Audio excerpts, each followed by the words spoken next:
अस्सलाम वालेकुम नाज़रीन, मैं हूं कामरान खान और आप देख रहे हैं शो न्यूज़। आपको बताते चलें कि कल मियां मोहम्मद नवाज शरीफ के खिताब के बाद जो कि उन्होंने अपने अरकान से खिताब किया,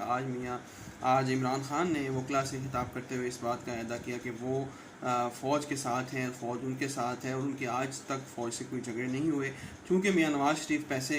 खाते हैं, पैसे मुल्क से बाहर भेजते हैं, इसीलिए उनकी और ISI की जरनैल्स की आपस में लड़ाई होती है। मैं इन दोनों जमातों से जो है इख्तिलाफ़ करता हूँ, इनके लीडरान से, और इनकी जहानत पर मैं हैरान हूँ कि ये किस तरीके से पाक फ़ौज को सियासत में ले आए हैं। वो इदारा जो कि आज अपने आप को मुकम्मल तौर पर जो है डेमोक्रेसी के साथ खड़ा हुआ दिखना चाह रहा है, उस पर इल्ज़ामात लगाए जा रहे हैं। बिल्कुल पाकिस्तान में हम ये जानते हैं कि पाक फ़ौज का एक माजी है, 30-35 साल वो हुकूमत में रहे हैं, आज भी किसी न किसी सूरत में वो हुकूमत में मौजूद हैं। लेकिन हमें हमेशा पॉजिटिविटी के साथ आगे बढ़ना चाहिए। जो नेशनल सिक्योरिटी काउंसिल का कॉन्सेप्ट जो है तुर्की में पहले मौजूद था, जो परवेज़ मुशर्रफ ने ढीला ढाला सा कॉन्सेप्ट यहाँ पे मुतारिफ़ करवाया था, लेकिन चूँकि परवेज़ मुशर्रफ की मतमा नज़र सिर्फ अपनी ज़ात थी और वो पाकिस्तान के लिए कोई बहुत बड़ा काम नहीं करना चाहते थे, इसलिए नेशनल सिक्योरिटी काउंसिल की रवायत और कानून जो है वो लीगली आगे नहीं बढ़ सका, कॉन्स्टिट्यूशनली आगे नहीं बढ़ सका।